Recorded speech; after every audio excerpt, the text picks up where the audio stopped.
call to order the April 10th meeting of the Cary Town Council. And at this time, I'll recognize our Mayor Pro Tem, Jennifer Bryson Robinson, for our ceremonial opening. All right, well, thank you. Why don't you join me in pledging allegiance? Pledge allegiance to the flag of the United States of America and to the republic for which it stands, one nation, under God, indivisible, with liberty and justice for all.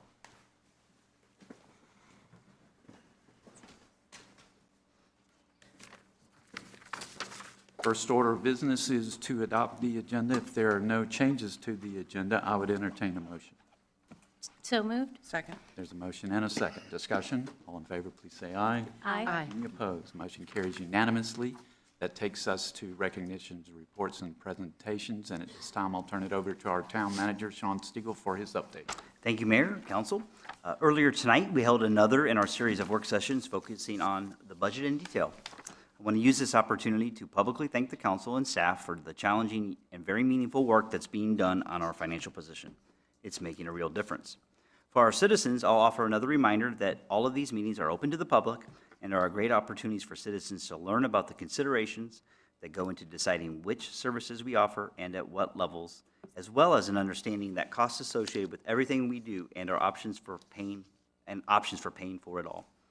And on that note, I had the opportunity last night to be the opening presenter for this year's Cary 101 program, during which I talked about our budget and finances. It was an energetic, diverse group who clearly loves Cary and wanting to give back, and I was really impressed with their willingness to navigate the difficulties of our budget, and it speaks very highly not only of them, but of Cary in general. That concludes my report, Mayor. Thank you, Mr. Stiegel. We now move to our next item, Public Speaks Out. We've included instructions for speaking at this forum online and on the printed agenda. There were 3 opportunities to participate in Public Speaks Out: through written comments, by calling in, or by attending here in person tonight. And if you're attending here in person tonight and would like to speak, I'd ask you to take a seat in the rows that are highlighted. Public Speaks Out speakers have 3 minutes each for their comments and may speak on any topic as long as it's not a public hearing, because public hearing speakers get 5 minutes instead of 3. The 3-minute time limit will be enforced, not to be rude, but to be fair to all of our speakers. We have a timer on the podium. It'll start off with a green light.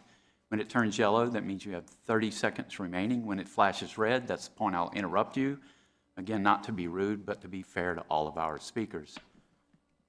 I would ask that all of our speakers be respectful and keep their comments directly to the entire council and not to an individual. And I would ask everyone in the audience for understanding and respecting that this is a business meeting. Please do not applaud, make remarks from your seats, use props, or anything else that may distract from this meeting. So now is the time for Public Speaks Out, and I will call on our clerk first to read any written comments and call on any registered speakers. We had 5 written comments and 1 registered speaker. All our written comments were in support of ADUs. And then our 1 registered speaker is Cary Rothstein.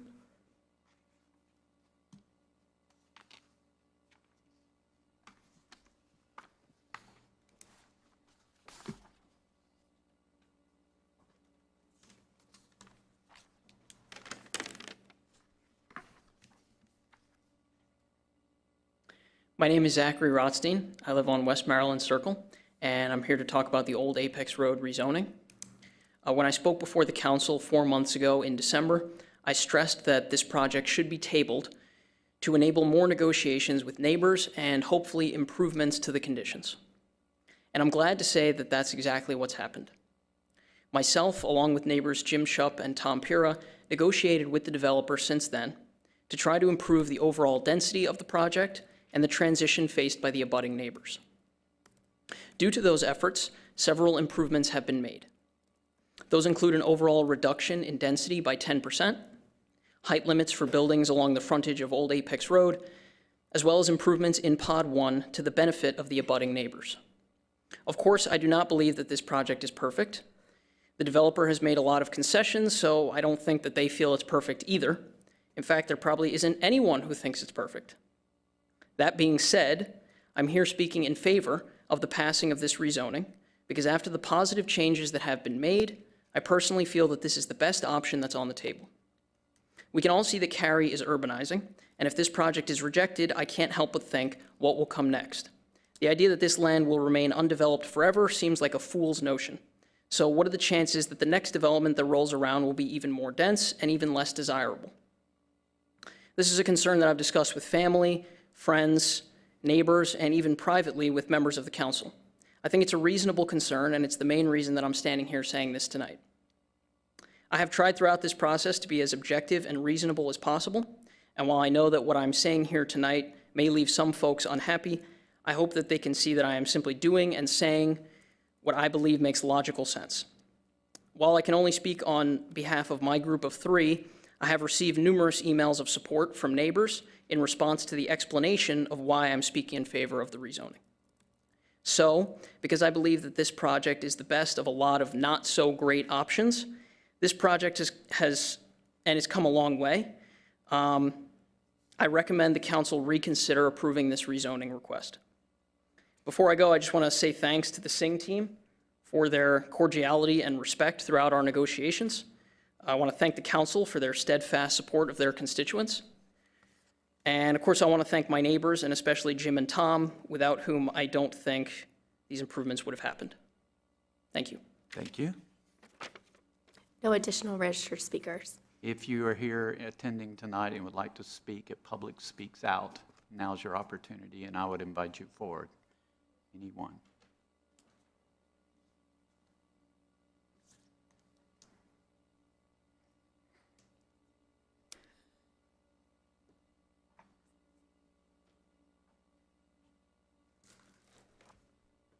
Good evening, Mayor Weinbeck and council members. My name is Jean Ford. I've lived in Cary since 1981, and since my retirement a few years back, I have become active in advocating for affordable housing and services to the homeless through my church, Christ the King Lutheran Church here in Cary, through the League of Women Voters of Wake County, and also through Habitat for Humanity. After that introduction, it shouldn't come to any surprise to you that I'm here asking you to vote to approve the ADU ordinance amendment that is on the agenda tonight. The ADU ordinance amendment before you offers the town of Cary a relatively painless way to address the crying need of affordable housing for our low-income workers who serve our community every day and cannot afford to live in Cary. Our daycare workers, the caregivers in our nursing homes and in our retirement communities, home care providers, nannies, and as a former teacher, I regret to have to include our teachers in this low-income category. Aside from providing actual homes for the seniors, the ADU ordinance amendment will also greatly benefit our seniors by providing them additional retirement income through rental income from their ADU tenants. This ordinance amendment will also allow for intergenerational housing with family members from different generations living within a few steps of each other's home. And as a grandmother of 6 grandchildren, I find this very appealing. I have read the Cary staff report on this ADU amendment, and the ordinance amendment seems to have been very well reasoned out and well crafted.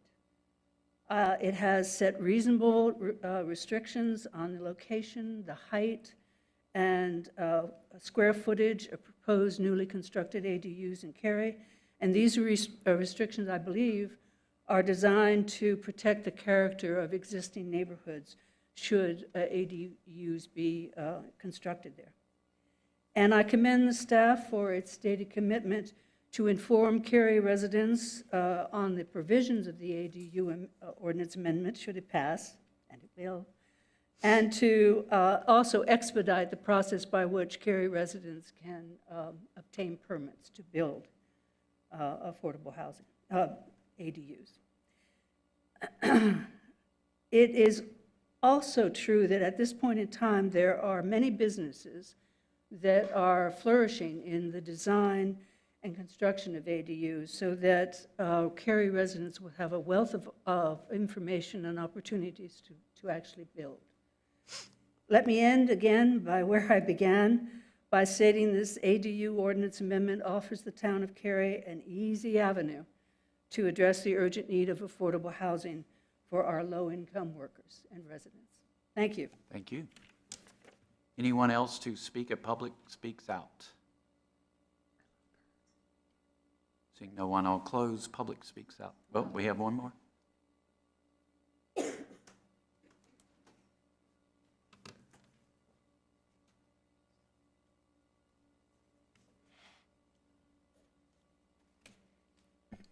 Good evening, Mayor, members of council. I'm Jamie Schwadler at 301 Fayetteville Street, here on behalf of the old Apex rezoning case. Zach did a great job in explaining what this process has meant to us for the past 3 years, and the hard work that we've put in since December, given the feedback from each of you, and the very hard work that both Zach, Jim, and Tom put into this case.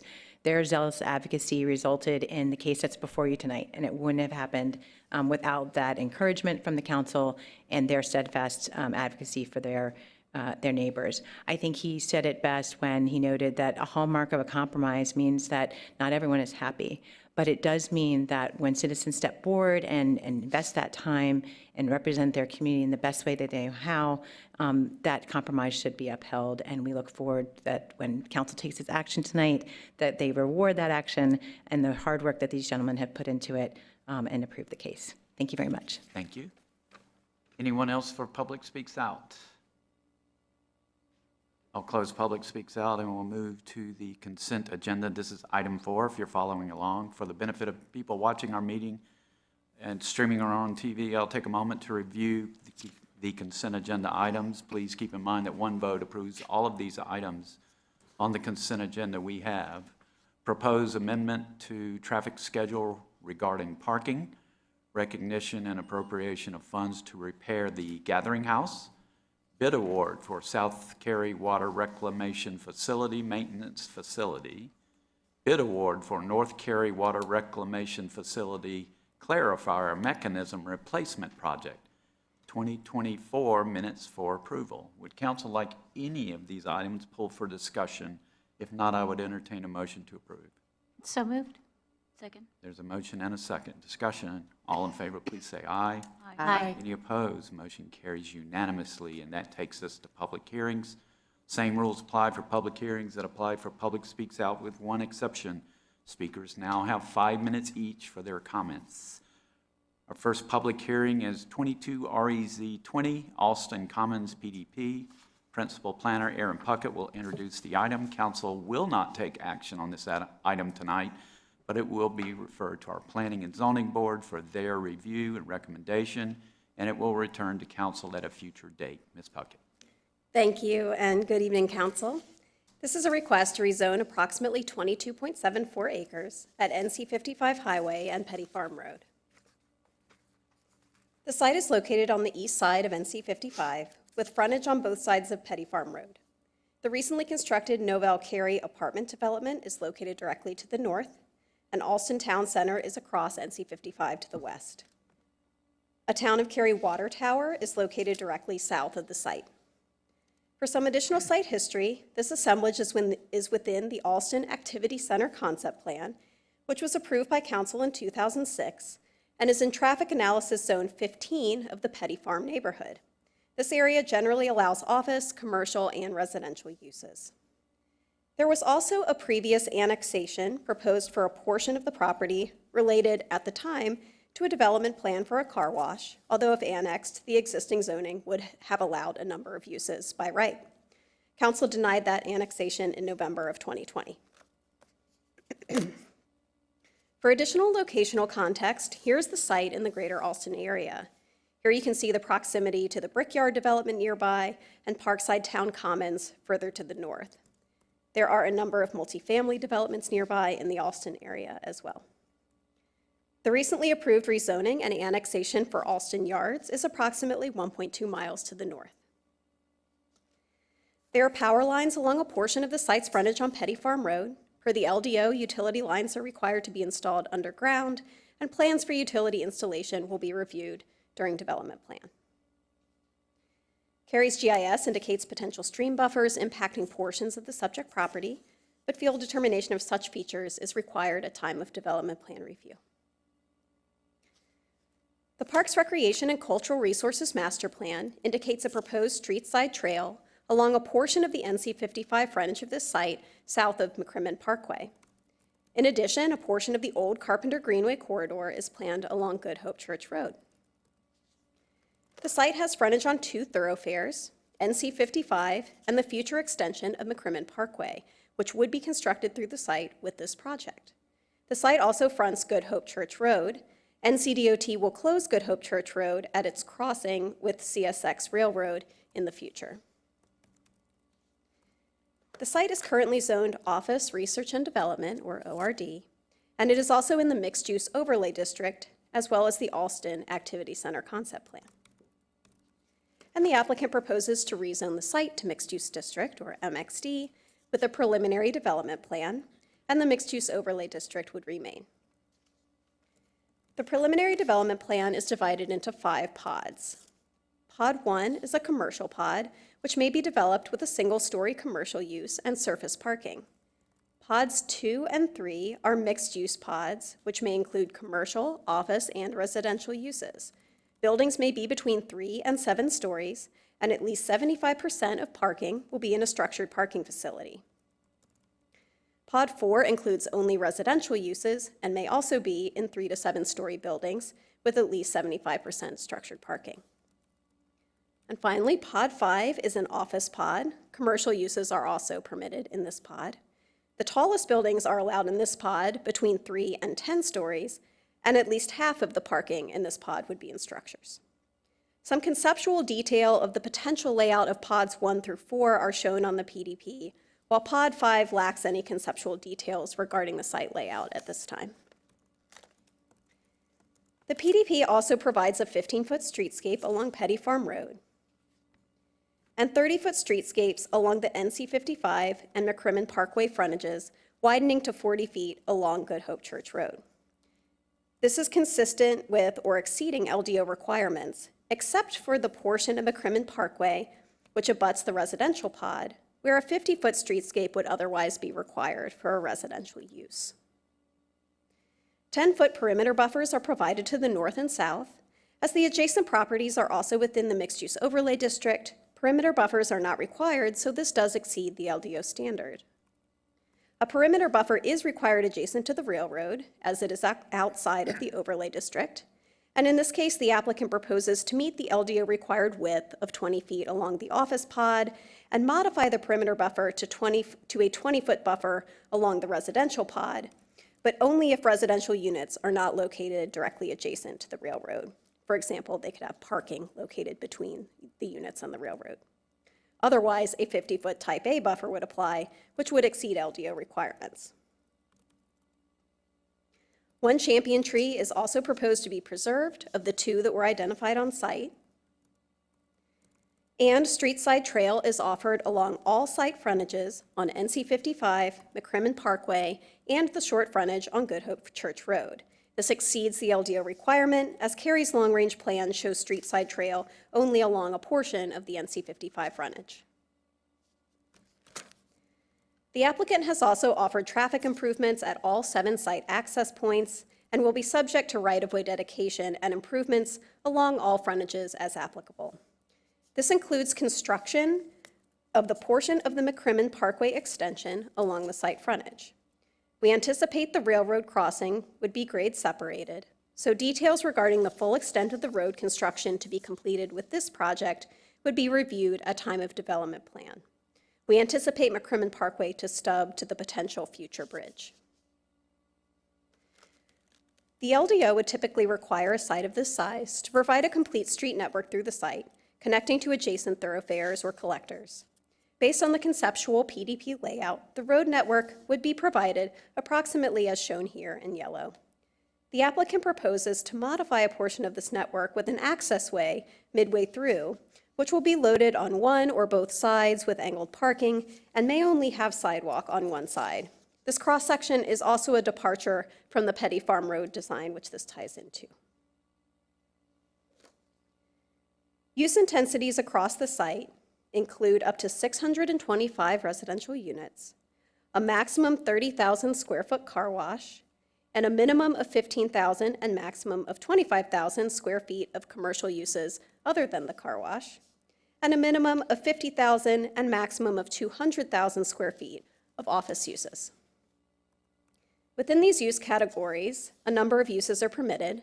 Residential uses may include multifamily or life care community. Office uses may include business or professional office, as well as medical office, which may not exceed 60,000 square feet. The applicant has limited the size of this use as it typically generates more trips than a professional office. Office uses could also permit wellness center or a broadcasting studio. Commercial uses include those such as bank, bar, restaurant, although drive-throughs are prohibited, recreation uses, and a number of retail uses. Car wash is permitted as previously noted, but limited to Pod 1 only. Additional development standards include providing a minimum of 5% workforce housing units affordable at or below 80% of the area median income, or AMI, for a period of 30 years. A commitment to vertical integration of 15,000 square feet of commercial use, 7,500 square feet each in pods 2 and 3. Over 20,000 square feet of community gathering space, which is distributed across all pods with 500 square feet minimum in pod 1 and 5,000 square feet minimum in all others. The PDP also commits to screening of parking decks via wrapping them with buildings in pods 2 and 3, and at least partially wrapping decks in pod 4, where fronting a primary street. In the office pod, pod 5 in blue, decks may be screened with vegetation or architectural treatments. There will be at least 6 electric vehicle charging stations, accommodating 2 spaces each, in pods 2 through 5, for a total of 48 spaces. And 8-foot sidewalk is provided along all internal streets and travelways, which is an increase to the LDO requirement of 5 feet. The PDP also includes a number of proposed modifications. These include the ability to clear and grade all streetscapes, a reduced perimeter buffer along the residential pods border with the CSX railroad, which was noted previously. This modification, again, is proposed only to occur if residential units are not located adjacent to the railroad. For example, they would have to be separated by the parking deck. The 50-foot residential streetscape along McCrimmon for residential uses is reduced to 30 feet. Internal streetscapes are proposed to be reduced from the typical 15-foot requirement for non-residential uses to 8 feet. These can be largely hardscaped areas with a reduced planting rate. Removal of 1 champion tree of the 2 that were surveyed on site, with replacement inches to be provided per the LDO. An allowance for decorative retaining walls around stormwater control measures, or SCMs, to be 10 feet in height, which is an increase to the LDO 6-foot height limit, but this would only apply where they're not visible from public streets or greenways. And as mentioned previously, some modifications to the LDO requirements for a complete street network through the site. A preliminary analysis against the Imagine Cary Community Plan finds the policies in the Live, Work, Shop, Engage, Move, Shape, and Enrich chapters apply. The proposal would provide multifamily and/or life care units in an area that is skewed toward multifamily currently. However, the plan also speaks to the mix of housing in mixed-use centers being housing types other than detached dwellings, so this does still appear consistent with that aspect of the plan. Further, at least 5% of units, which could represent 32 units if the site achieves the maximum multifamily yield, are proposed to be offered for rent at or below 80% of AMI, which does help address the affordable housing policy. Regarding work policies, smaller housing types and affordable units can speak to the needs of a sustainable, diverse workforce. A mix of uses and generally providing housing and complementary commercial uses proximate to office in a walkable pattern can help support policies regarding locational needs and appeal. The proposed walkable mixed-use center with some minimum amount of commercial space can help speak to this. Further, the proposal does provide a substantial amount of office space, which can speak to the provision of employment uses in destination centers. However, there is no phasing associated with the office pod, so there is no assurance that those uses would be provided concurrent with the standalone multifamily or potential car wash uses, for example. As the PDP commits to a minimum square footage of vertically integrated commercial space in pods 2 and 3, it could support the SHOP policy to focus commercial uses in destination centers. The provision of street-side trail beyond the LDO required locations appears to support the engaged chapter policy regarding greenways. Site access improvements and enhanced pedestrian facilities can help address move chapter policies, while the lack of a street network through the site is a departure from the increased connectivity desired in mixed-use centers, so the applicable move policy is only partially met. The proposal does focus higher density development and taller buildings in a destination center, which appears to address the associated shape policy. Commitment to vertical integration in 2 of the 5 pods and an overall mix of residential and non-residential uses can also help address the policy regarding mixed-use development. The mix of commercial and residential uses also appears to transition well to nearby multifamily development. Within the site, buildings are pulled up to NC 55 and McCrimmon Parkway with residential uses toward the rear of the site, although the residential pod is also proposed to have reduced buffers and streetscapes. As a conceptual layout is not provided for Pod 5, the office pod, the form transition of the 10-story buildings cannot be fully understood, although the railroad provides some separation for less dense residential uses to the east. That closest development, Phillips Place, is approximately 400 feet away from this pod. For additional context, the office pod is over 700 feet away from Novell Cary and over 1,300 feet away from Brickyard. Regarding the enriched chapter, the PDP proposes to remove existing vegetation and streetscapes, but does provide excess gathering space, which may contribute to open space on the site. Generally, dense development in strategic locations may also help provide efficiencies with the provision of utilities and services, and potentially a reduction in vehicular trips. A minimum of 48 electric vehicle charging stations throughout the site may partially address the policy regarding sustainable energy practices. The policy to preserve tree canopy is not directly supported by requested modifications to clear streetscapes and provide narrower internal streetscapes with fewer plantings than typically required. We do note that some, but not all, of these reduced streetscapes are coupled with soil technologies, which would help ensure tree health. We also note that narrower streetscapes can be appropriate in certain urban contexts where coupled with appropriate soil strategies, enhanced bicycle and pedestrian facilities, and a more urban form with buildings pulled up to the street, which is generally proposed here. The site is within the Alston Destination Center. Destination Center should include an integrated mix of uses arranged in a walkable pattern, structured parking, vertical integration, active public spaces, and well-defined street and pedestrian networks. There are both positive and challenging aspects of this request in regard to this policy guidance. Positive commitments include those to gathering space, structured parking, with the exception of Pod 1, pedestrian improvements, buildings pulled up to streets, and some vertical integration in 2 of the pods, all of which does appear to follow the destination center policies. Challenges include a departure from the destination center guidance in regard to a defined, well-connected street network. The lack of detail in Pod 5 makes evaluating transitions and the design guidance of destination centers difficult, although conditions regarding structured parking, gathering space, and pedestrian facilities would apply. Also challenging is the single-story commercial use in Pod 1, which may be developed as a 30,000 square foot car wash. Neither the form nor the potential vehicular-oriented use is consistent with the destination center. The lack of phasing also provides no assurance as to the timing of certain uses. A neighborhood meeting was held in December of 2022. 15 members of the public attended and asked questions about the location of the car wash, location of site access points, transportation improvements, including bicycle and pedestrian facilities, and general questions about the rezoning process. Following the neighborhood meeting, staff received 2 follow-up emails with general questions about the proposal and the rezoning process. Notice of tonight's public hearing was mailed to property owners within 800 feet of the subject site, which exceeds the state's and Cary's LDO requirements, and signs were posted on the site as well. This concludes my presentation. Jason Barron, the applicant's representative, is here to provide the applicant's comments, and then following the public hearing, I'm available for questions. Thank you, Ms. Buck.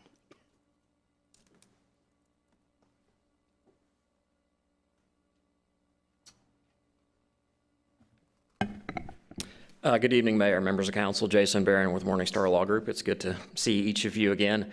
I'm here on behalf of Capital Commercial, who is the developer of a vast majority of this site. And here with me is Mr. Tyler Morris, and we've been working on this for a few years, working closely with the staff to refine the plans. I want to open with a couple of introductory remarks related to the kind of the Alston plan in general. A vast number of the members of the council who are sitting here tonight were on council, or P and Z as the case may be for one of you, when the Alston plan was envisioned, when it was adopted, when it was thought up. And I think everybody who was aware of what was going on at that time, the vision for what Alston was supposed to be, I think we can all admit hasn't been achieved. The idea behind what Alston could be, the potential of what it could be, has not been borne out in the manner in which Alston has developed. And I think all of us kind of view it as a miss, and we see other destination centers, and we use Alston as an example of, hey, let's not get that wrong again. I believe the project before you tonight, for the most part, embodies the vision that Alston had in mind. And I say for the most part, and I'm going to talk about that in a minute. What you have before you tonight, for the most part, is a vertically integrated mixed-use development. It's got residential in pods 2 and pods 3 sitting over commercial. There's a minimum of 7,500 square feet on the bottom of each of those residential buildings. There's a street-lined or tree-lined accessway running between pods 2 and pods 3. That will essentially be the main street, the hub of activity for this development. And I'll point you to that. So this accessway right here is lined with street trees. And that is going to be where the hub of commercial activity will occur in this development. I'll further elaborate, as you heard, there are wider sidewalk sections in there. The sidewalk sections aren't just your typical five-foot sections. They are minimum 8-foot wide sections, and that is designed to promote the type of plazas that will be incorporated into those vertically integrated mixed-use areas. Additionally, structured parking is almost entirely throughout this site. The pods 2, pods 3, pods 4 require a minimum of 75% of all of the parking in those pods to be located in structured parking. Right now, we don't have a single structured parking facility in the Alston development. We don't have a single vertically integrated mixed-use development anywhere in Alston. I know that recently one was approved, not far from the site on the opposite side of 540, and it's good to see that momentum happening. And we're excited to be a part of the process of at least pulling some of the vision out of Alston before it's lost in its entirety. With respect to the office development, that's in Pod 5. As you all are aware, the office market right now is in the tank, and who knows when it is going to come back. However, my client early in this process recognized that there has been a lack of meaningful office development in this area and wanted to work on a plan that would entitle office for that Pod 5. And it's important that it's at Pod 5 because, as you note, it's at the intersection of Highway 55 and the McCrimmon Parkway extension. It's at a signalized intersection.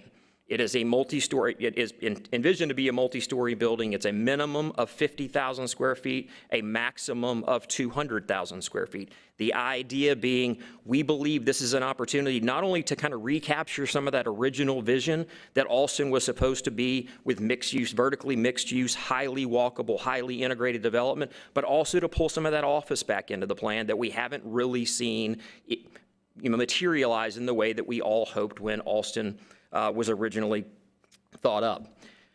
So that's the most of this development is consistent with the vision that Alston had.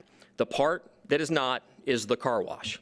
And we recognize fully that having a car wash anywhere in the destination center is not ideal. As a number of you are aware, there's a car wash operator that owns essentially this frontage here. So from the future McCrimmon Parkway extension, extending up and kind of to this area here, so roughly 50% of the existing frontage is owned by a car wash operator who, when my client contacted them, my client was working with the folks who own the property behind them. My client contacted them and that car wash operator said, I'm not going anywhere. This is my property. My annexation was denied. sour grapes, there's no doubt about it. There's absolutely no doubt about it. But my client wanted to develop the type of development that is before you tonight and worked hard with them to convince them that, okay, what if we can find a way to go under contract for what you see as Pod 1? And what if we significantly reduce the size of your frontage? What if you're willing to wholly enclose all of your operations in an indoor facility, in a masonry facility that's going to be 75% masonry, and eliminate any gas station? And so while we recognize that the car wash concept associated with any development in Alston is not an ideal scenario, we believe, given kind of the intransigent nature of this particular owner and the development concept that is now being made possible with the creative negotiations of my client, we would like to think that it's the best possible scenario we could get out of it. Definitely not the most compelling argument in favor of a zoning case, but under the circumstances, we would like to think that the overwhelming positivity associated with the mixed-use development, with the office, with the extension of the street side trails, with the wider sidewalks, that those things will be more compelling reasons to approve the case than the reality of the car wash coming into existence. And again, it's no longer a simple car wash. It is wholly enclosed. That was something my client said, you're going to have to do it. Nobody's going to want to see it. You're going to have to remove the gas station. Nobody's going to want to see it. And so we believe that from a use standpoint, the vast majority of this development is what Alston wanted. We believe overall this is the type of development that will be highly complementary to the Alston area. A couple of other elements I want to talk about before I turn it over for you all's feedback, which I look forward to. As was noted during the presentation, my client has committed to doing Silva cells along King Closer. So King Closer is the extension of the road coming out of the recently approved apartment development that will ultimately connect down to McCrimmon Parkway.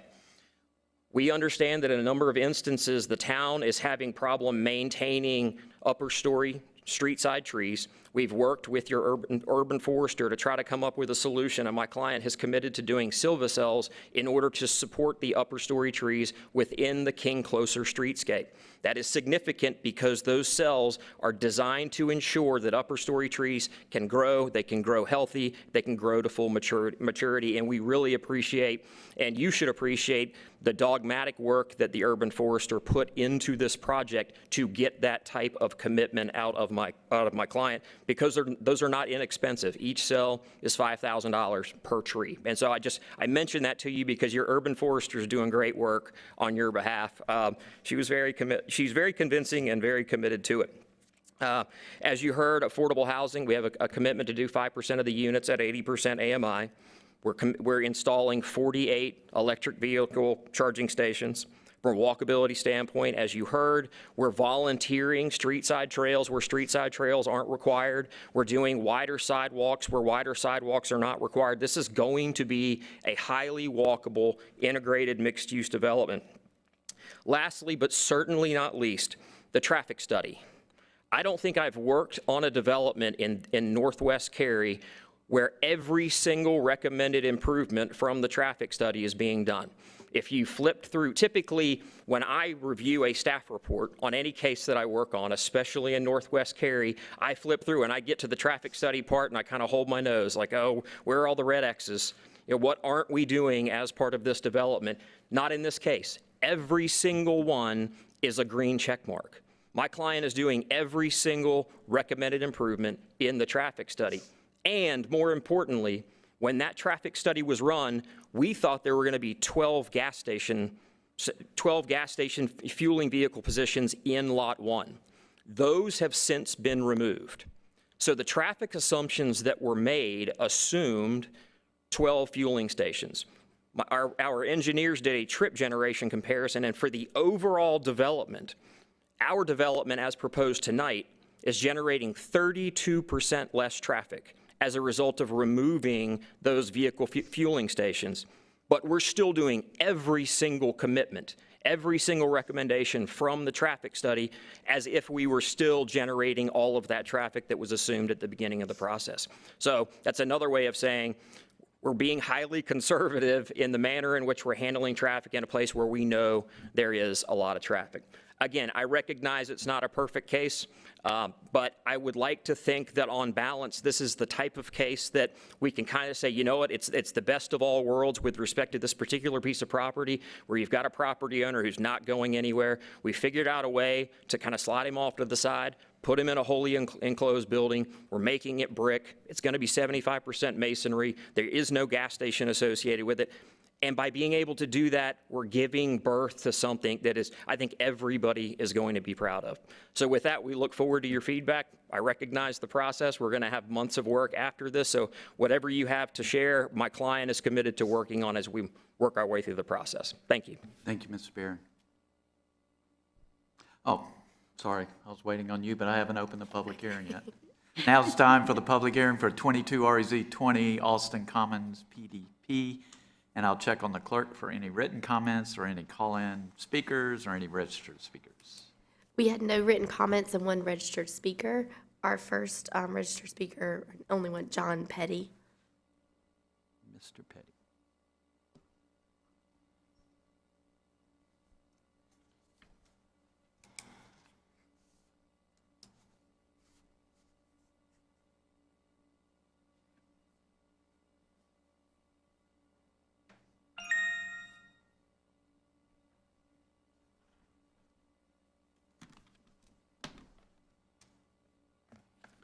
Good evening, everyone. My name is John Petty.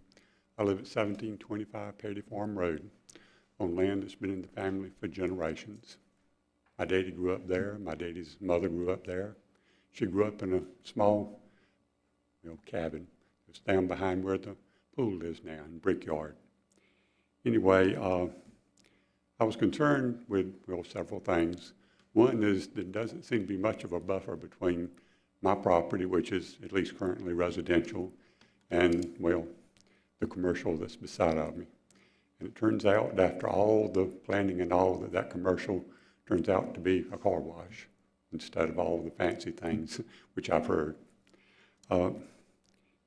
Anyway, I don't intend to go back over my comments from back in December of 22, except to talk about the intersection of Petty Farm Road and Mahal Avenue.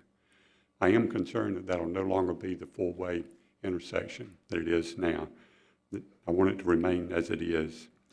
We're already driving farther to get to Highway 55 than we did when we had Petty Farm Road going directly to it. That would leave us going either to a roundabout or back over to McCrimmon and somehow back to Highway 55. I'm also concerned with my property's access to Highway 55. I did decide I wanted commercial development, because at this time my property is almost landlocked. I got this one place where my driveway is, and in an intersection, the NCDOT, they don't want anything close to it. And that would leave the possibility of between my land on Highway 55 and the commercial next to it, which comes to a sharp point. The line is east and west, the old line between the two farms, and it would need to be checked out somehow. That it was room in there to get a driveway in there. Otherwise, after this is all done, it will be too late to make any changes.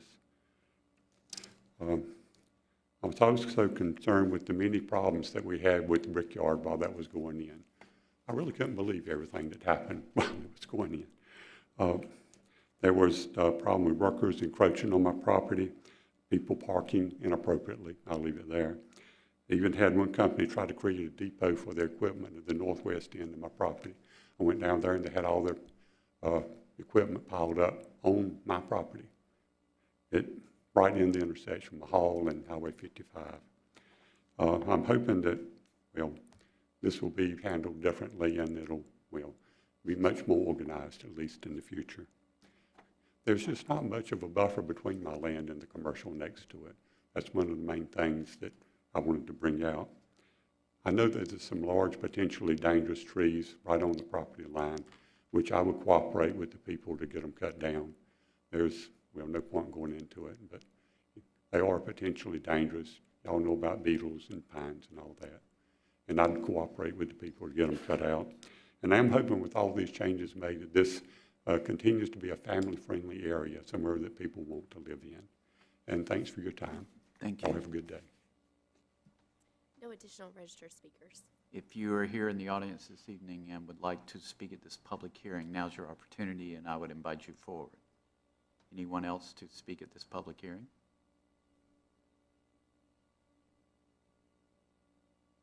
Seeing no one, I'll close the public hearing. Is there someone? He said no. Oh, okay. I'll close the public hearing, and I'll open it up to council members for comments after I make my comments. I think Mr. Petty's concerns, I would love to have information on that.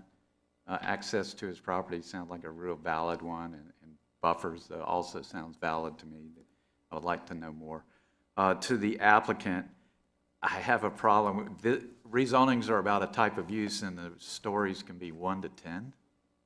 There's a vast difference between 1 and 10, or 3 to 10. It's triple, double, and I have a problem with that. I want to get a feel for the type of use and how it fits in the area, and that's going to be my decision. And so if you can help narrow that down a little bit, that would really help. And those are my biggest concerns. I'll go next. I agree with you about wanting more information about the adjoining property, the Petty's property. It'd be really helpful if staff could give us some kind of rendering and show us, articulate what Mr. Petty's concerns are so we can understand them better. And it'd be nice if the applicant would make some kind of assurance that there'd be signage or something that would discourage any type of encroachment on his property when there's construction going on.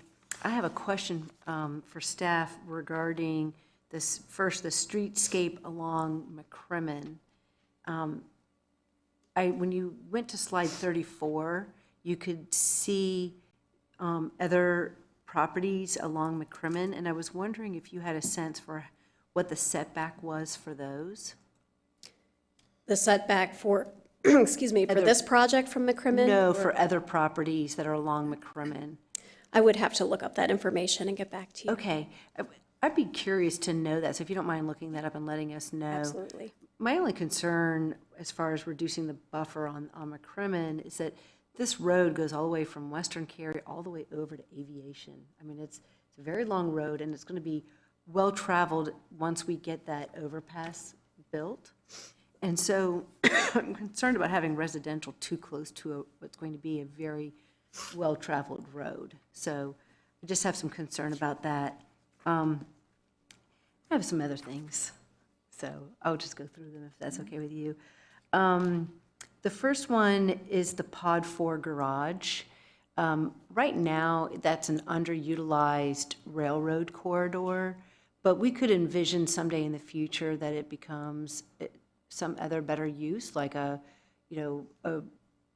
commuter rail someday. I know you're smiling because I tried to make this happen and it didn't happen, but it could happen someday. Good. 75 years from now, it could happen. Rails So to trails, it could be. it could be a rails to trail. We don't know, but it would be nice if there was some type of provision that the parking garage along the rail corridor would be screened, like you mentioned in Pod 5. I think that would enhance it and kind of make sure that we're not like always making the stuff that's on the railroad corridor, kind of crummy looking. And that'd be the same for a parking deck on Pod 5. Let's see, along 55, I don't know, is it right now there's no curb and gutter for this segment? Is that right? I would have to verify, but I believe portions are not fully improved. Okay, but with the development of this project, they would put curb and gutter and the street side trail? Right, all the required improvements to meet Cary standards. Okay, and they want to be able to clear cut the buffer, but then they would be replanting it back. That wasn't stated, but they would be replanting it Yeah, back to our absolutely. standards. They have to replant. So no concern there. Okay. One thing I couldn't tell from this rendering is what the sense of place is. And so I don't know if it's possible for the applicant to give us some type of renderings, maybe I know it's very expensive, so I'm not trying to ask you to spend $1 million, but, when we had the North Hills project come to us, we got some renderings to give us a sense of what that place was going to be. And it's hard to tell here with the streetscape reductions for the internal roads, and then I do appreciate the silver cells that you're talking about. But what can we anticipate? Because the buildings don't look like they lend themselves to some type of meaningful experience. So that would be very helpful for me to see that. Did you mean South Hills, by the way? I meant South Hills. I said North Hills. Just Yeah. clarifying. South Hills. But North Hills also looks very good. Yes. Can't take credit for that one, but yes, that one's great. How many EV charging stations? Because I think I heard 2 different numbers. Yes, and that's because there's a number of stations they're committing to, but then it's 2 spaces per charger, so they each have 2 ports. So it ends up being a total of a minimum of 48, because there's essentially 12 spaces in each of pods 2 through 5. I see. Okay, that's why I misunderstood the numbers. Okay, I think that's very good. I'm wondering when the day comes when people start telling us that they'll put conduit in throughout their parking structures in anticipation that all cars are going to be electric. I'm just curious about that. Let's see here. I think I've hit on a bunch of them. Oh, the retaining wall for 10 feet. I prefer retaining walls to be tiered. I picture kids jumping off, like I would have when I was a kid, and breaking an arm or dying. So anyway, I like them to be lower, but 10 feet's not terrible. Let's see, the no phasing of the office. I don't know if that's a big concern or not. I mean, it seems like we'd want it to be phased, so it's just something for us to be thinking about. And then, are there overhead wires along 55 or McCrimmon, or will there be overhead wires that we have to consider for the plantings that go underneath? So currently, there are no overhead wires along this frontage on 55, and because they are planning to, essentially, Petty Farm will be closed. They're working with NCDOT to get that closed. That's where the existing power lines are, Okay. so those will need to be undergrounded. Okay. And then the McCrimmon extension hasn't been built So yet. there's nothing that we have to worry about there? Right, those will be Okay. undergrounded. All right, I think those are my biggies. Again, I'm very concerned about the Petty property and how it relates to that commercial project, so I'd like to see that. Thank you. Other comments? I have a ton, but I can go if you want. feel free. I don't have too many. So I would agree with Mayor and Mayor Pro Tem on the how this project is placed and how this is going to impact the Petty Farm Road, Mr. Petty's property. So I don't know how this is going to be seen. So more information would be appreciated. I do see that there is, on the other side of the railroad, there is another development. I can't tell from this map, but then, or the slide that I'm looking at on my computer, but what kind of homes are those? Are they townhomes or single-family? Yes, you're indicating the development that's rich. directly to the east of this property across the railroad. Yes, those are townhomes. That's the Phillips Place townhome development. So I think that, the proposal for 10-story seemed to be too high for this particular, like when we compare with what's there.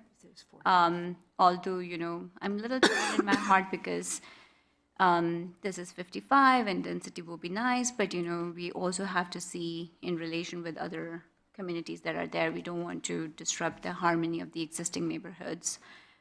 That's very important. I think the good thing is, but the commercial office space, I feel like the project is very well placed. I agree with Mayor Pro Tem. I would like to see some renderings and just kind of an idea on where the gathering places are going to be, because in this particular slide, I don't get that idea. I just see like a big like pod, So how will I remember we had this discussion once when we were in relation with another project, that currently our requirement is 2,500 square feet, right, for gathering space?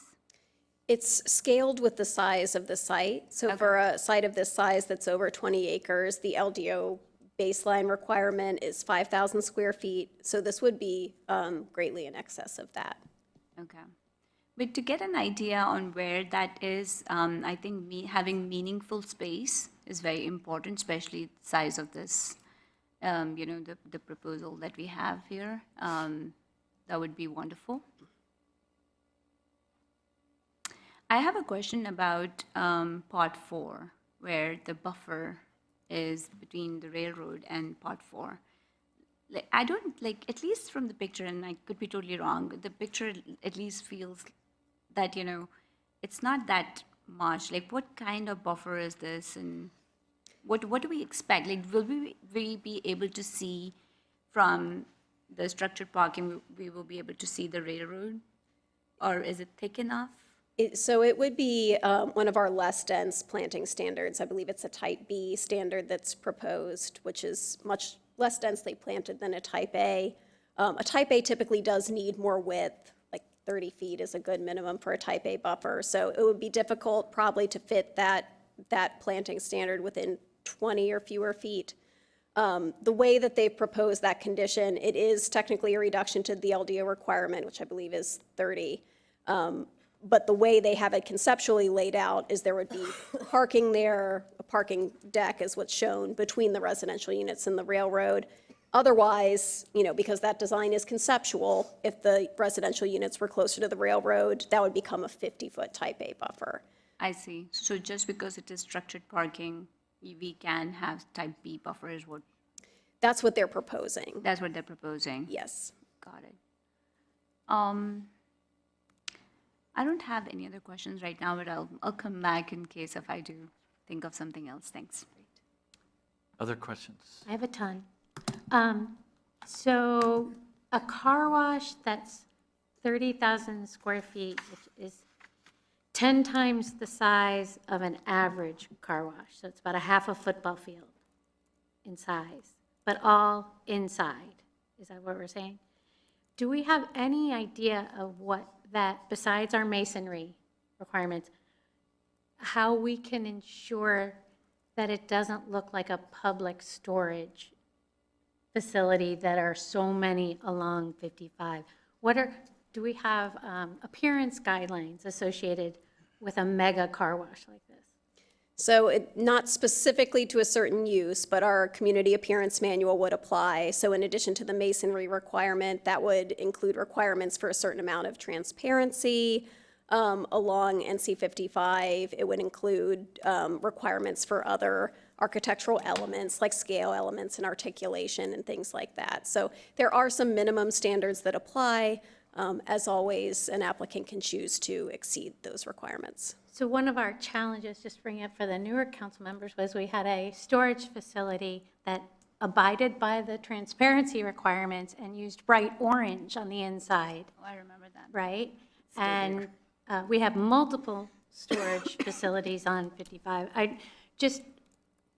As Mayor Pro Tem said, we have a low bar.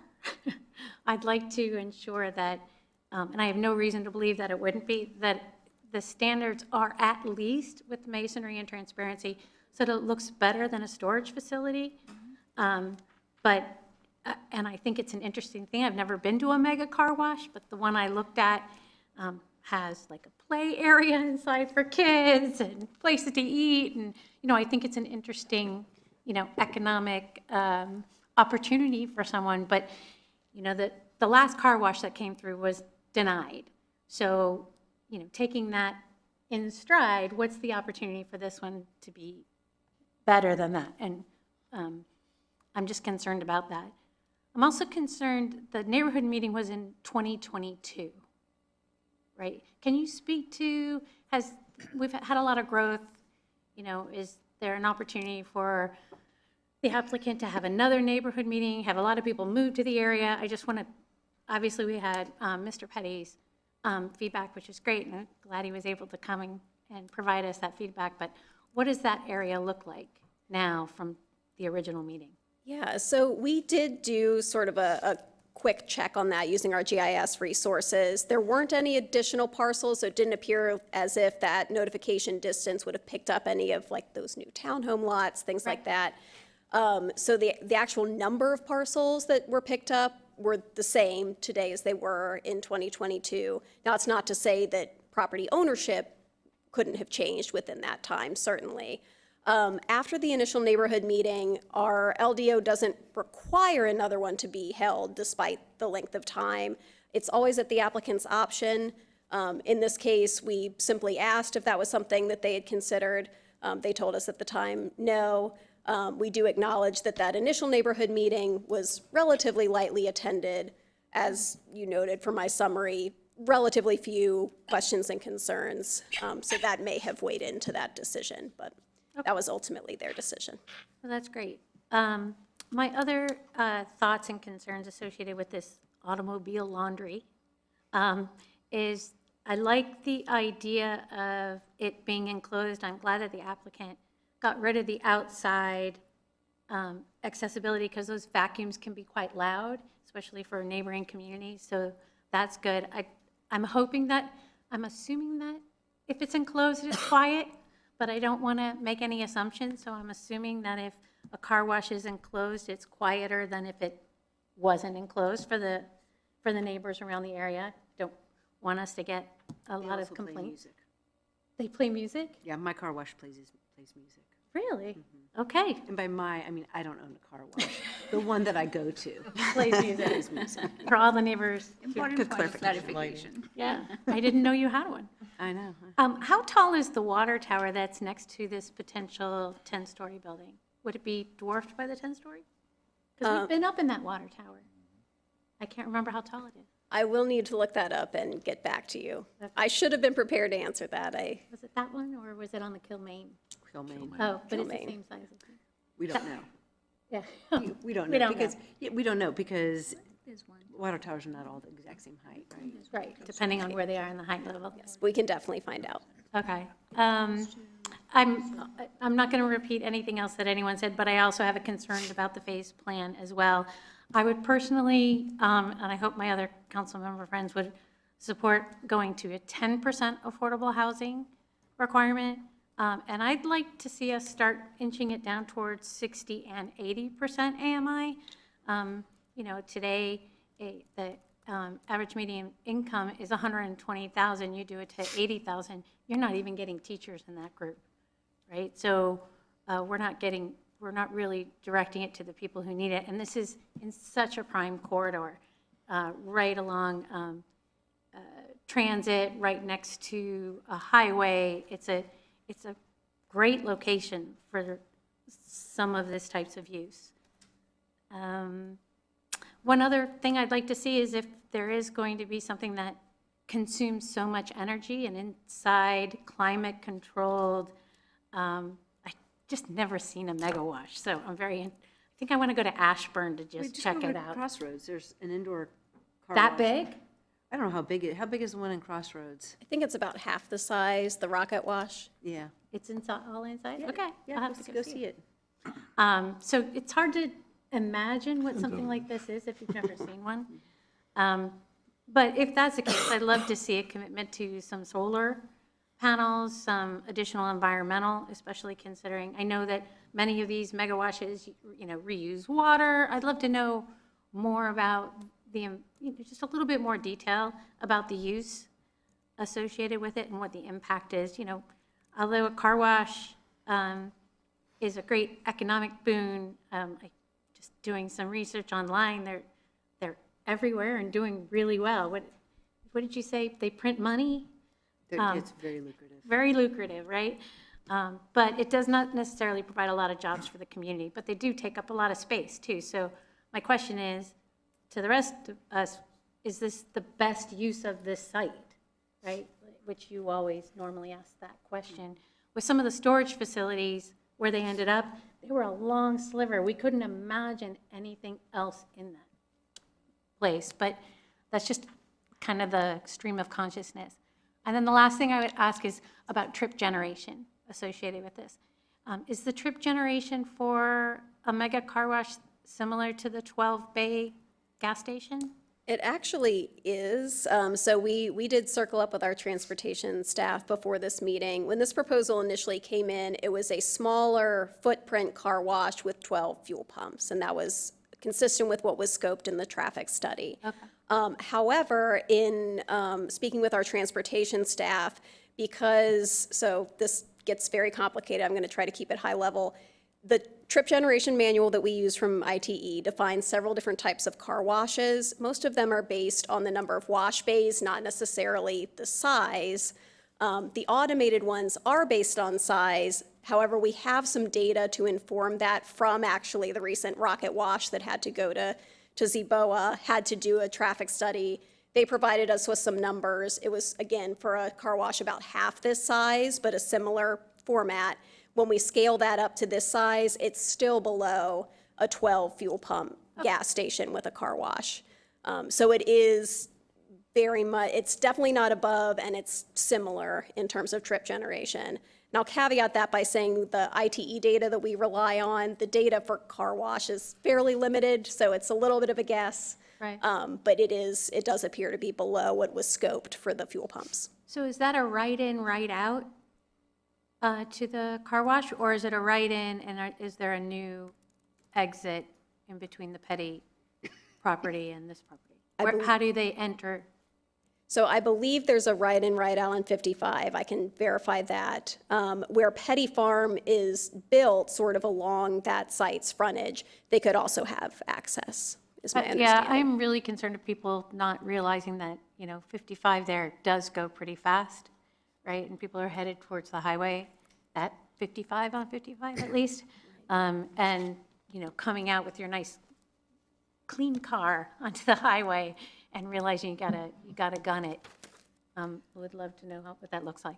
Can I add something to that? Sure. I actually had that same concern about what the main street that runs, let's call it southwest to northeast.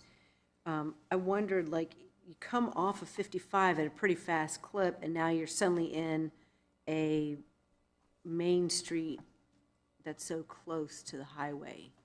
It almost looks like that will be kind of maybe some conflict going on there. Right. Will there be a light? Do we have any traffic For a study? turn lane? Will there be a turn lane? I think there is a turn lane going left, and then there are 2 lanes that go straight. So there's a commercial complex here on the left. So, Right on the What I'm left, thinking but is, what if about I'm going heading in? north, on 55 and I want to turn right into that main street, is there a turn lane so that if that gets backed up, let's say somebody's trying to, I presume, parallel park on that main street. I don't know if they'll have. Slowly, right. Yeah, it's blocked for some reason, then do cars get blocked on 55 then? Yeah. This could be a So- potential signal, because it goes in all directions, right? And I don't believe that a signal was a recommendation of the traffic study. So to follow up on the questions that were asked, that Site Drive 1, which is the access that would go into the commercial pod and into the mixed-use pod, sort of the primary street that splits between pods 1 and 2 there, that is a right-in, right-out with a left over. Site access 4 is, I think, the one that you're referring to, that's sort of that main entrance into that median divided access way internal to the site. And that one is also a right-in only, right-in, right-out Do you know if only. there's a turn lane for it? So they are doing the site access improvements at each of their locations. For Site Drive 4, it does appear to, no, I'm sorry, that's the internal. Yes, there is a northbound right turn lane being provided, correct. For both accesses? For both the access for the road called Access Way and at 1? Let me see. Between 1 and 2? Yeah, so there is a lane, an exclusive northbound right turn lane being provided for each of those right-in access points. That is Thank you. correct. Okay, that's good to know. I'd love to not only be an access, but an egress, right? So that they can get up to speed and get on 55, because there is no light until later on, so they are gunning it. And that would be really helpful. as well. Are they also then building McCrimmon Correct. They have to build their portion along their site frontage. and building it up to the easement or right-of-way of the railroad? Essentially, yes, that's the starting requirement. Because we know that that crossing of the railroad will likely need to be grade separated, Right. that complicates the answer a little bit. That'll need to be evaluated at time of development plan. They'll need to design it. They'll need to design it at the wider width to accommodate the bridge. Where sort of their pavement ends and potentially like a payment in lieu begins or something like that. We wouldn't know the details until time of development plan. But to start, they're required to build their frontage, and then where that actually ends, when we figure out where the grade separation starts, would be determined at development So plan. there's potential that there's a payment in lieu that would be determined at development, site plan development. Possibly, yes. So I have a question. I want to go back to Councilwoman Bush's comment. There is a signal there. It's on Mahal Avenue, right?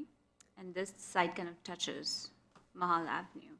Oh, yes, I believe you're correct. Mahal wha- is sort of yeah, towards the so- northern side. I think it's actually north of this property. It's Let me pull north. up the vicinity It's map. off of this, it's not part of this rezoning. Okay, so there's a small parcel that's not part of, okay. Correct, I yes. was looking at this map and Yeah, got it. so you're right, though, I think that's the next closest signal. Signal. Mhm. Okay. But there'll be a signal at McCrimmon? Yeah, is there a signal at McCrimmon? There'd have to be. It's a great question, let me find that. Right. Across there like Yeah, you're Frogger. gonna have to have a signal. And does that, if there is a signal, is that part of their I think, condition? I think we do have a signal at McCrimmon today. Today, there's already a signal. But not to turn, because it doesn't exist. To turn left going south, if you're southbound. Oh, sorry, yes, I was talking right if you're going northbound. So it does not appear that a signal is a commitment of the 55 and McCrimmon improvements, nor does it appear to have been a recommendation of the traffic study. Oh, I guess because you're not, there's nowhere to go. Today, there's not, correct, Right. yeah.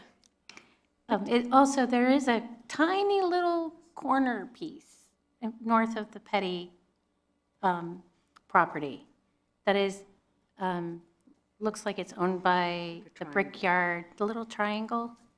Do you see it? Yes. That's a road that splits them? Is there any plan at all for that either? Because I kind of think of all of those as one piece, even though it's not owned by Mr. Petty, That's how I saw it, yeah. right? Right. And to your Any point, idea? I believe that was potentially part of Brickyard at an earlier time. I don't know that anything could fit on that small of a parcel. I think that sort of leftover assemblage, including the larger rectangular parcel, was at one point being explored for a hotel or something Right. like that, but nothing is built to date. Okay, thank you. Thanks for letting me ask all those questions. Other questions? Oh, I've always got questions. Okay, go for it. And a few comments. I wanted to, let me start with the questions, though. Actually, I think they might have all gotten actually answered by the great questions my colleagues have already asked, except for one. Can you clarify for me, does our LDO discern between a decorative retaining wall and an ordinary retaining wall? It does, actually. So there's a requirement in our LDO for walls around SCMs or stormwater control devices that they have like a decorative appearance, different block sizes, sort of for that hand-assembled appearance. That is a requirement specifically to SCM retaining walls. Okay, thank you. So this would not just be a plain, like icky wall. This would be something that looks like a properly landscaped, intended. Yes. Okay. Landscaping would be required as well with any SCM retaining walls. Okay, thank you. I appreciate that. I want to share a couple of things that we hear a lot of these cases, and not always when it comes to this first initial public hearing, do I hear some stuff where I get really excited. And so I was actually tickled. I was thrilled by a couple of things. So I wanted to start with some of the positive things. Whenever I hear somebody say they're going to install a Silvacell, I know that means that single tree and that Silvacell, or even if there's a couple of them, that is the equivalent to a half dozen trees as far as the maturity, the height the heat mitigation, the amount of shade that they'll provide, that is a significant and noteworthy inclusion in this project. And I just wanted to be really clear about how thrilled I was to see that in there, because when we have, and I'll use North Hills as an example, a lovely place. I was up there last week, no shade. So I actually thought to myself as I was walking from the deck to the hotel that I was I was there for work, my goodness, if only there was a couple of trees, this would be lovely, right? But there's not. And I'm not trying to hate on North Hills. North Hills, it is nice. But I think that from a long-term perspective, that kind of mature planting, it really is a placemaking investment in a more natural environment, even with the reduced plantings and such. So I just wanted to go on record and say that I'm always going to be thrilled when I see that kind of really important infrastructure included voluntarily by the developer, by the applicant. I also wanted to say that I was thrilled to see a voluntary, off the bat, very reasonable, affordable housing component for the workforce housing included in this project. I agree with Lori. You know, this is 31 units, right, at the max build out at 625. That's wonderful. The other thing I want to keep being a broken record about is, in addition to that, you know, going to 10% would be fantastic. Coming down to 60% would be really remarkable, because what we don't have is a lot of developers committing to folks at that 60 to 80% of the area median income. And those are probably the folks that are going to work at a lot of these first floor integrated businesses in this development. So that, to me, also would be a very meaningful voluntary inclusion here. But even more so, including some universally designed units. I know we've got, I'm working, you know, at the state level on trying to encourage developers to include some accessibility features. I'm not talking about wildly expensive things, but, you know, simple things like levers for door handles instead of turn knobs, and reducing the number of thresholds that somebody has to traverse, and those kinds of things. Any commitment to that kind of accessibility and that universal design in a large multi-family unit like this, that makes it so it's accessible to a lot more people. And I think that would be really valuable. I don't know that we have any commitments outside of a couple of properties here in Cary. So getting the ball rolling on the universal design commitment by some of our applicants, because they always do really great stuff by and large here in Cary. And this is another way, as we were discussing just earlier, to make these even better and even more Cary. I mean, what's more Cary than accessibility and doing it right from the beginning, so there's no need for adapting later on. And of course, smaller footprint units, including some smaller footprint units, is going to create some long-term affordability and some natural affordability where there wouldn't be the necessity of remaining, you know, keeping them at, you know, X amount for X amount of years. So I just want to throw that in because I always say it. So I was thrilled with those, thrilled with the tree-lined Main Street, the promenade, in concept especially. That's another thing that I think can make it, that I do believe that when you put trees in, that's placemaking. That is something that makes the space, the area feel like not just another shopping plaza or not just another mixed-use development. It can make all the difference in the world with some really good use of greenery and planting. So I was really, really pleased to see that. And solar panels on that car wash, what a great idea. What a great idea. I love that. But I want to go on record about the car wash. I quite like the idea. I quite like the idea. I know, but here's the 2 times where you'll get me into your shopping center, because I do not shop. Charging my car, and boy, oh boy, if I could pay someone to wash it, you bet your britches I'm going there. I'm going to say, yes, I don't want to get my shoes and my shirt wet today. Please wash my car. If you need me, I'll be in this restaurant or the store.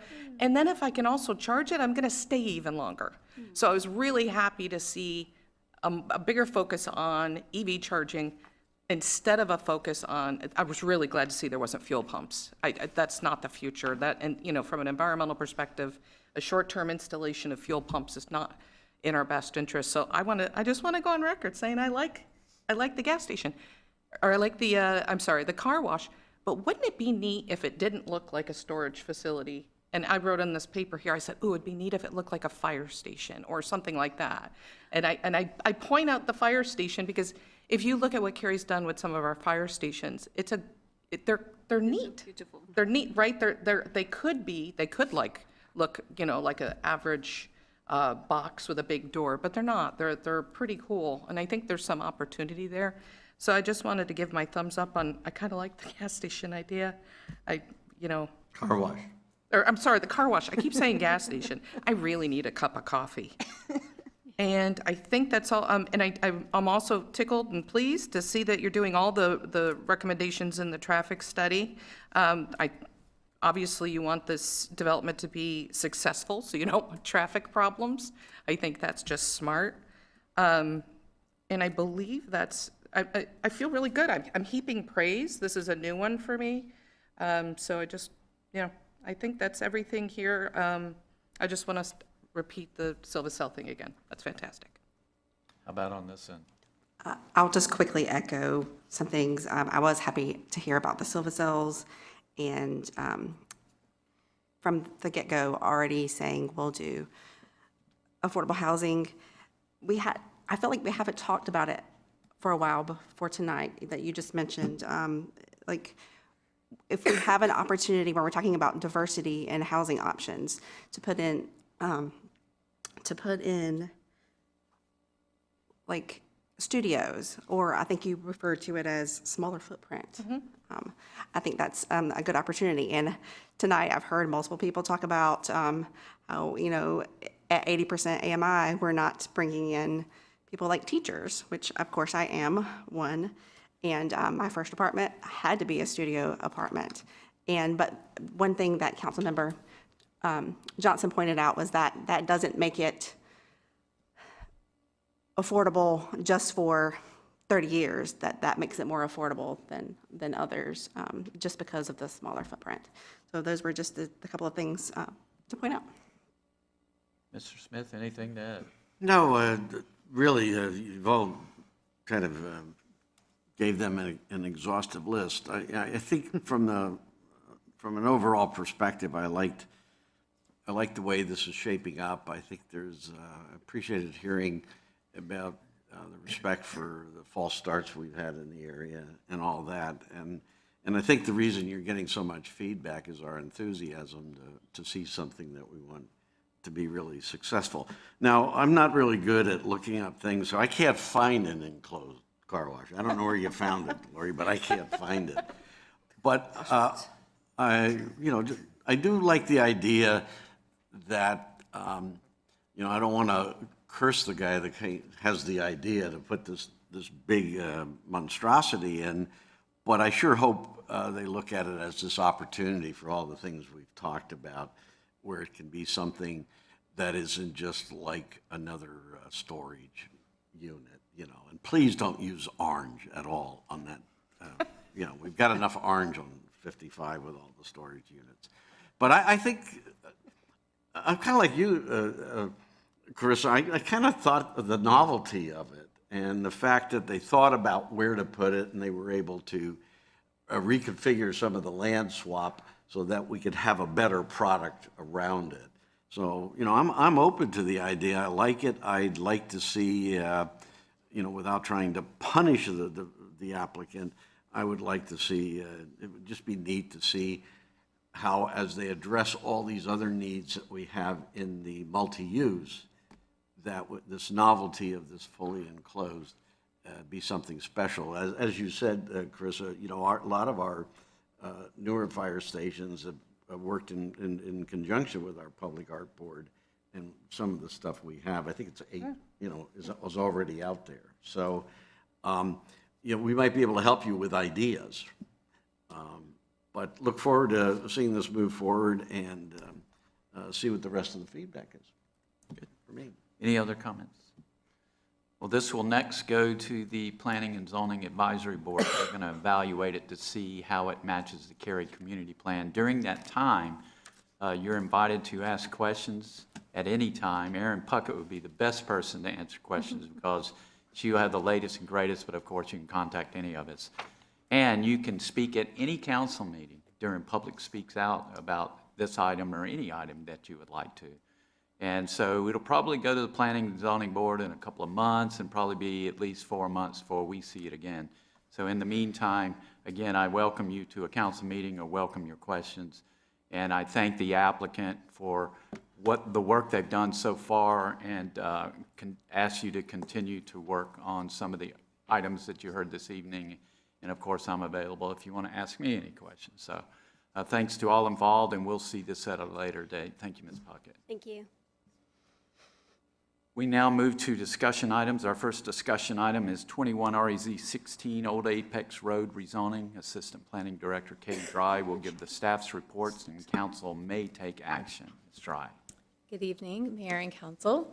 This is a request to rezone approximately 21 acres located on Old Apex Road. This case was tabled by Council in December of 2024. I'll start by providing a quick overview of the case history, then highlight some of the changes made since December. So the case held its neighborhood meeting back in January of 2022, and it was first brought before Council for a public hearing in July of that same year. At that time, Council referred the case to the Planning and Zoning Board, which in November of 2022 unanimously found the case to be inconsistent with the Imagine Cary Community Plan. In December of 2023, at the applicant's request, Council sent the case back to the Planning and Zoning Board for further review. And while this step is a bit unusual, it is an available option under Chapter 3 of the LDO. The board reconsidered the case in June of 2024 with the changes made by the applicant and voted 6-1 to find the case consistent with the Imagine Cary Community Plan. The case was brought before Council in December of 2024 and tabled at that time. Since then, the applicant team has made additional changes, and they've requested to come back before you tonight. So I will review the changes made since December with a brief overview of the case. So since the meeting in December, the applicant has reduced the total number of units from 223 to 200. This is a reduction from 10.5 units per acre to 9.4 units per acre. And as a reminder, the maximum threshold for density in the RMF district is at 12 units per acre. They've increased the westernmost buffer from 50 feet to 70 feet with a type A planting standard, and they've decreased the supplementary type B buffer from 70 feet to 50 feet. The total buffer width remains the same from what you saw in December at a cumulative width of 120 feet, with the type A standard width being increased. They've limited the number of units within Pod 1 so that no more than one 12-unit building shall be located within Pod 1, and all other buildings will have fewer than 12 units. They've also added a height limitation so that buildings within 75 feet of Old Apex Road will be no more than 40 feet and no more than 2 stories. And as a reminder, the height in the RMF district is limited to 35 feet. So with this option to add, the LDO allows an option to add an additional foot of height for every additional foot that setbacks are exceeded. So this condition would cap the height bonus that is allowed per the LDO at an additional 5 feet. So now, to review the case in its entirety and to show how these new conditions tie into the larger proposal, I will briefly review the overall rezoning request. So as a reminder, the applicant is seeking the RMF conditional use zoning district. And they're proposing a maximum of 200 multifamily dwellings, with limitations for units in Pods 1 and Pods 2. They're increasing the western buffer to include the 70-foot Type A buffer, plus the additional 50-foot Type B buffer. They're increasing the minimum open space and community gathering area requirements, committing to construction of a greenway as well as traffic signal, as well as additional traffic improvements. They've also committed to 10 EV charging stations, as well as pre-wiring for additional EV charging stations and solar panels. They proposed development limitations in the western development pod, limiting the number of units within a building, as well as a number of units in building in the eastern development pod as well. They've added massing and architectural requirements, as well as a commitment to an art feature. And they've added a provision for affordable housing, committing that 11 of the units will be rented to those at 80% or those earning 80% or less of the area median income for a period of 20 years. The applicant's proposed zoning condition starts a 20-year commitment for workforce housing when the first certificate of occupancy is issued. If the first certificate of occupancy is for a market rate unit, the workforce housing commitment may last less than 20 years. So staff's analysis of this case finds that when looking at the future growth framework map found in the Imagine Cary Community Plan, the designation of heritage neighborhood does support a variety of housing types, densities, and multifamily is identified as a predominant use type. A denser housing type can be a good fit in a heritage neighborhood designation, especially when buffers and other transition strategies are used to help with the transition to different housing types. The full analysis is included in your staff report. So this concludes my presentation, and I'm available for any of your questions. Thank you. Thank you. And before I open it up to my colleagues, I guess I'll say my thoughts on this. It's very impressive what the applicant has done since the beginning. No way I would approve this when it first came, and the residents were that way too. And to see all the changes and all the minds that you've changed was pretty incredible. And I was the leaning yes earlier this week when I called other council members and see how they were leaning on this. The problem with compromise is nobody likes it. I mean, nobody's happy with it, and that's where I landed. So I struggled.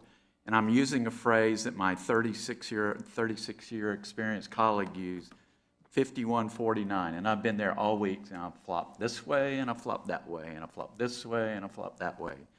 And where I'm landing this evening is there's still people that live to the west, just one or two from what I can gather, that are still not happy with it. And do I think it can be better? I do. Is that a risk if it's denied? Absolutely. Would it be worse or better if it comes back? I don't know. So there's still a lot of unanswered questions, and so it comes down to me, you have to go with your gut. Would this be something you'd be proud of? This is one of my other colleagues, Stephen. If you drive by 5 to 10 years from now, would you be proud of it? I can't say I'd be proud of it. I'd be okay with it. And so that's kind of where I'm landing. So right smack dab in the middle. So have to go one way or the other, so I'm going to have to side with the residents on this, and I can't support what I see today. However, I think the improvements were well done. I really appreciate working with the residents. I really appreciate the changes, and I think the project will be fine if it's approved, but I just can't support it. All right, well, yes, thanks to the applicant for all the work, and also thanks to Zach, Jim, and Tom for their great work. This was a lot of heavy lifting to try to come up with a compromise. I really appreciate the remarks that Zach made today. I think that he made excellent points, and I'll be supporting this project. Okay. Other thoughts, comments? So I really give a lot of credit to both the applicant and, more importantly, the citizens for staying engaged over a 12-year period, right from the very first time it came to council. Maybe it was even longer. I think it was one of the first ones that I was sitting at this table. And you know, it's got to be hard to sit there and watch a piece of property that's right next to you go through multiple revisions, right? And think you had it, you know, think you had a solution and you didn't have a solution, and then you're getting close and you didn't. So I give a lot of credit to everyone who's participated. I also want to thank staff for the ping-ponging that we've been doing with you as well. And finally, I agree with both of you that unfortunately, a good compromise is one that everybody hates, but is willing to live with. And I think Zach said something like that as well. I am, as an affordable housing proponent, I'm extremely disappointed in the fact that we're at 20 years still after multiple conversations about this. The industry standard is 30 years. Is it enough for me to basically vote no after the citizens have put so much energy into this and have told us that they're okay? No, but I just wanted to put it out there because we've had all this time to talk about it and the value, and it's such a great location for it as well. So I am leaning towards yes as well, and I think there were 4 of us who were quite adamant about it being the likelihood it would be tabled, otherwise it would have failed. So I just thought I'd share that as well. I have just a few thoughts. One, this is a great example where there may not be solar and EV on every parking space and on every roof right now, but it's ready for it. That for me was something I was really happy to see in this project. Here's the thing, I look at a lot of these things. I look around a lot and I see a lot of things that are becoming quickly obsolete. Storage areas are a great example. I understand why we need them, but gosh, that's not a great use of land, right? So I look at this project, and what I was looking for was modernity. I was looking for good use of land and all of that, and I feel as though this project, were we to not vote yes on this project, I am confident down the road this would be developed with a lesser project there. I think the development pressures are going to increase with each passing year, and I don't think this is a bad project. I'm not holding my nose while I vote on this, but I do believe that this is good. There's some parts about it that are great, and like Lori said, there's some things that this is exactly what it is. It's a compromise. This applicant, these neighbors and staff, there was a lot of really respectful negotiation that happened, and I appreciate that because it made this less painful.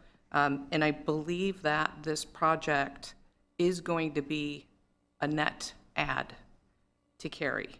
And so for that reason, I'm in support of it, and I do commend everyone for keeping it, keeping it very reasonable. This could have gotten real ugly, and it didn't. So thank you for that.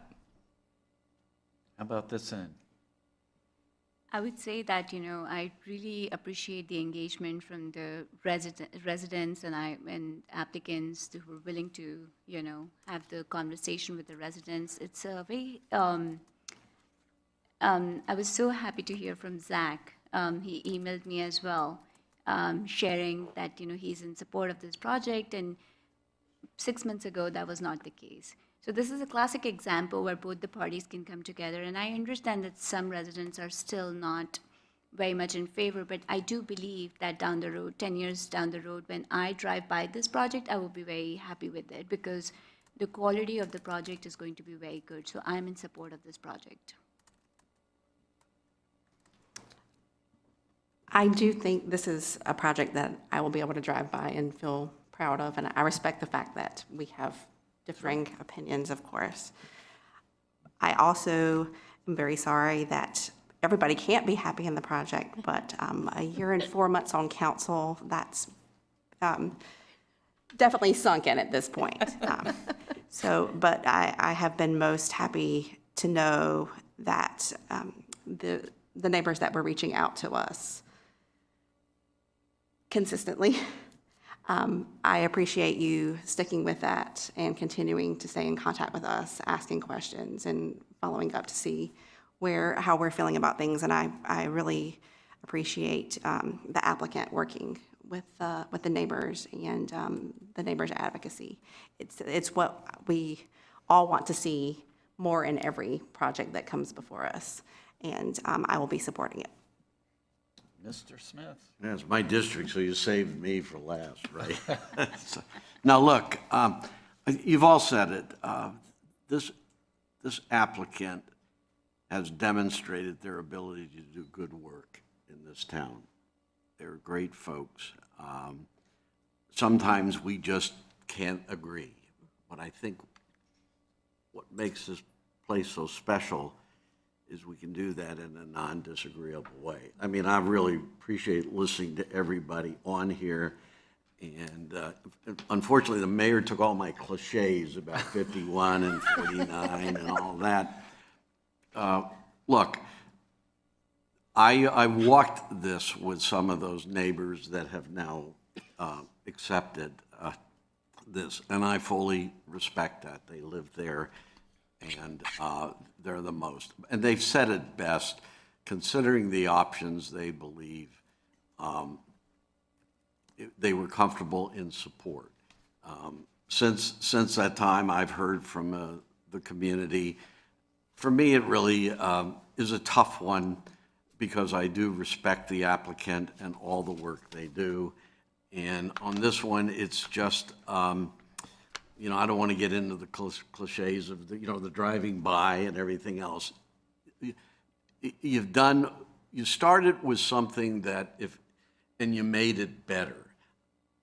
There's something in me that says if we only started with a different vision on that corner, maybe we would have thought, we would have probably been problem solving and looking at things differently.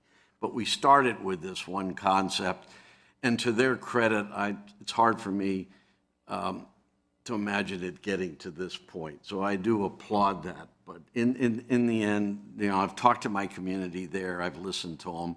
I think this had the potential to be something better. I'm not holding my nose on my vote. I'll stick with my no vote. But I also fully respect all that the applicant done and that they've addressed many of our concerns and so forth. So, you know, anything else, and I'm going to just leave it at that. Okay. Appreciate that. We ready for a motion or other comments? Anyone care to make a motion? I'll make a motion that we move forward with, I forgot the number of it now, sorry. Oh, thank you. That we move forward with the following documents for the statement of consistency for 21 REZ 16 and the rezoning ordinance also for 21 REZ 16. There's a motion Second. and a second. Discussion. All in favor, please say aye. Aye. Those opposed? No. Vote is 5-2. Thank you, Ms. Try. We now move to our second discussion item. It is Act 32 Accessory Dwelling Units. And Director of Housing and Community Partnerships, Heather Wheelahan, will introduce this report. Council may take action. Ms. Wheelahan. Thank you. Good evening, Mayor and Council. We saved the best for last this evening. I'm excited to be here to present Act 32 Land Development Ordinance for Accessory Dwelling Units, or ADUs. And as you know, we've been working on this for several years, and it's been a real team and community effort to bring this forward to you tonight. So before we dig in to the details of the amendment, we're going to take a look and just to review what accessory dwelling units or ADUs, what they are. They're smaller residential units on the same lot as a primary home. They're required to meet all state building codes with minimum living facilities and a foundation. They're often referred to as backyard bungalows, in-law suites, or carriage houses. So what is not an ADU? ADUs do not include manufactured homes, recreational vehicles, or travel trailers. ADUs are subject to the North Carolina State Building Code and must go through the full permitting process. Sometimes we hear the term tiny house.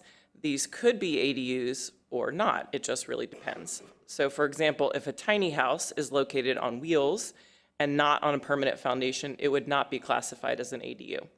However, if a house is just very small or tiny, and it is on a permanent foundation, and upfitted to meet all North Carolina building code requirements, then it could be classified as an ADU. The Imagine Cary Community Plan identifies ADUs as a way to expand housing choices. In 2021, you adopted the Cary Housing Plan, which of course is now fully integrated into the Imagine Cary Community Plan 2.0. The housing plan provided further guidance to amend zoning regulations and expand the potential for ADU development. This plan notes that ADUs would increase housing choices and overall supply with gentle density, small-scale housing options, opportunities for people with disabilities and caretakers, and homes for seniors and multi-generational households. After the adoption of the Cary Housing Plan, staff spent about 2 years working towards this formal LDO amendment process. In January of 2024, staff held a virtual community meeting to share a draft of the amendment. About 90 citizens attended. Staff also shared updates with the Senior Advisory Board twice, and then Council held the public hearing in July of last year. The Planning and Zoning Board reviewed the item in October and found the amendment consistent with the Cary Community Plan with a vote of 8-1. Feedback from citizens, board members, and Council have been incorporated into the version of the proposed amendment before you this evening. As the amendment was being developed and brought forward, we identified 3 central objectives. We're aiming to make incremental changes to the LDO, to make ADUs more accessible and feasible, and to craft a balanced amendment reflective of Cary's values and priorities. Act 32 proposes to amend 7 components of how the LDO regulates ADUs.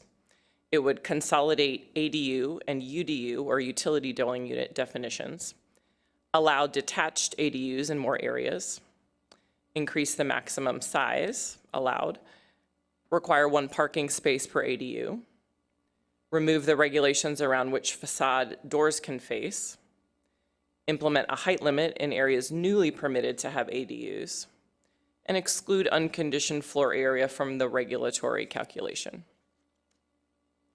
So let's take a closer look at each of these. First, the amendment will consolidate the definition of ADUs and UDUs into 1 set of regulations.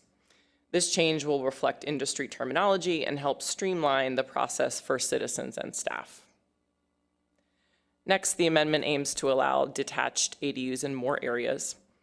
ADUs internal to a primary dwelling are already permitted in most residential districts. This amendment proposes to allow detached ADUs in all zoning districts where single-unit detached dwellings are allowed. This map shows where ADUs are currently allowed in the darker blue, and in the lighter blue where both detached and attached ADUs are currently allowed. Detached ADUs are predominantly permitted in large lot zoning districts, about 1/2 an acre or larger, with the exception of some PDDs and areas within PDDs and town center. In total, Cary has permitted 54 ADUs, and about 25 of those have been built over the past 5 years. This map shows where ADUs would be allowed under the proposed amendment. Shaded pink are the PDDs where ADUs are allowed specifically, unless specifically prohibited. And in blue are the other zoning districts where ADUs would be allowed under the proposed amendment. The amendment clarifies the LDO around existing PDDs and adds ADUs as permitted uses in R12, R8, TR, as well as new PDDs.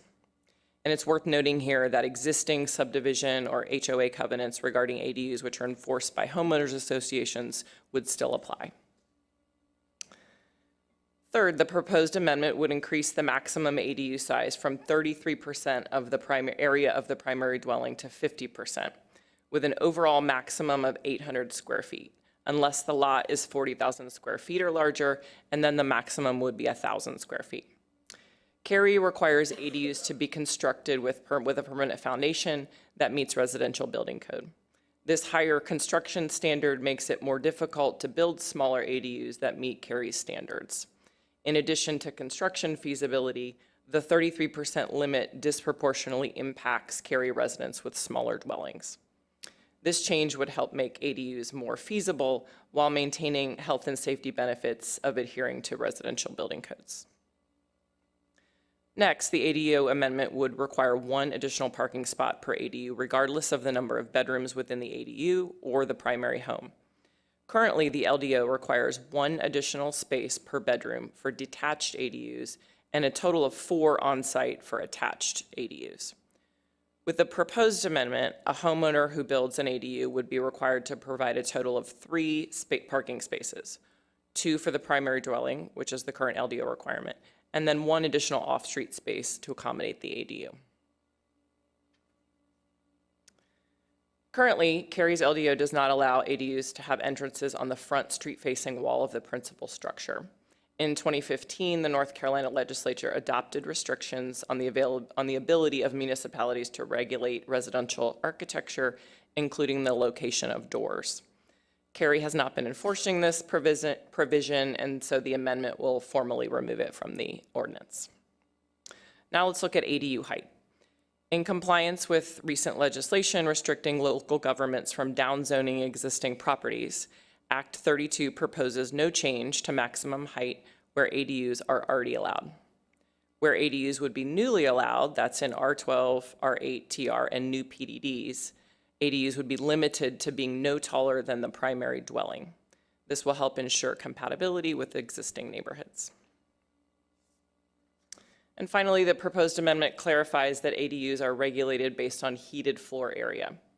It also clarifies that unconditioned areas such as garages cannot count towards the principal dwelling when calculating the potential ADU maximum, nor will this unheated area count against the size of the ADU itself. Many aspects of the current LDO rules will remain in place. This includes all setbacks, lot coverage requirements, tree protection areas and buffers, and the number of ADUs permitted on a lot. Also not changing with this amendment would be the applicability of those homeowners association covenants and North Carolina State Building Code, neither of which Cary has the authority to amend independent of the state legislature. The proposed amendment is intended to expand housing choices and meet our residents' needs. And while ADUs provide these community benefits, there are also potential areas that require ongoing consideration. These include impacts from potential on-street parking and short-term rentals, staff-level review, process coordination and improvement for permitting, a potential fast-track program that could include pre-approved designs, as many communities have pursued, and coordination with HOAs interested in allowing ADUs if they don't already. And additionally, in terms of ongoing considerations, pending state legislation. We are aware of legislation introduced in the current session of the General Assembly that may affect the regulation of ADUs. If you adopt Act 32 this evening and future legislation affects local government authority to regulate ADUs, staff will return to council with any required adjustments to Cary's ordinances. And with that, staff recommends that council adopt the motion to adopt Act 32, Accessory Dwelling Unit, Land Development Ordinance Amendment, and Statement of Consistency. And you'll notice the delayed effective date. This allows staff to prepare for potential inquiries and permitting intake. That's all for my presentation. I'm happy to answer any questions you may have. Thank you.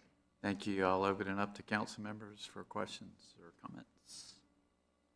Oh, I'd just like to thank staff. This is part of the items within the Cary Housing Plan that we all approved in 2021. Was that it? Oh, phew.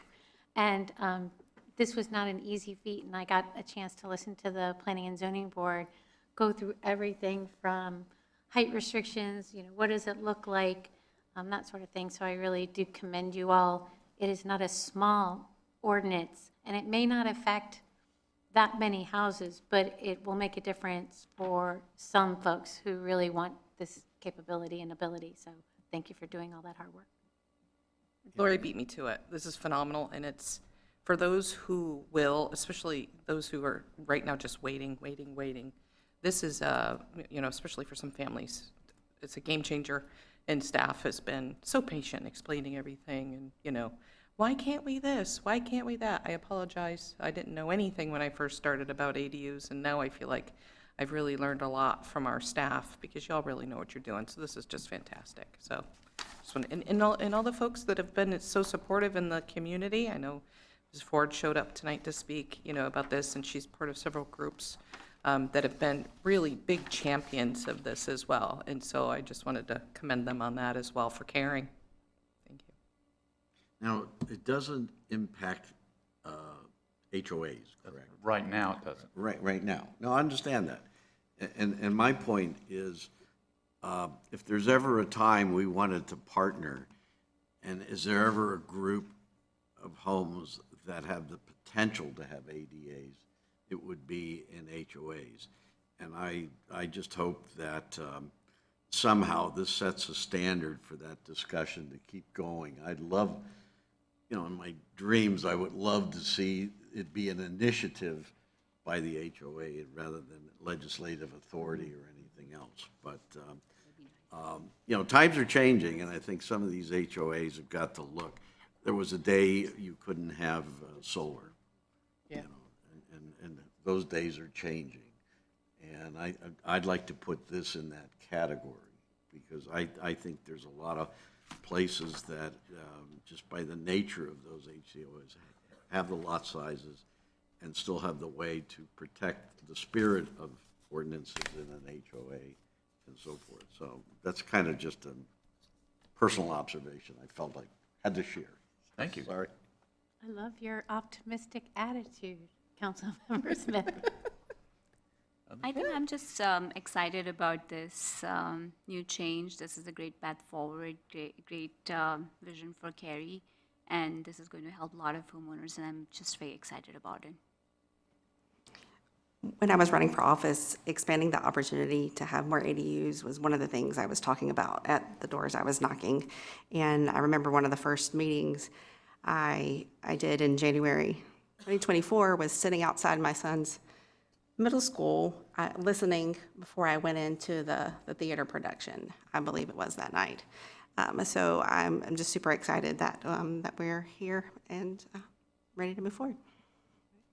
Well, I'll make a motion if you'd like me Go to. for it.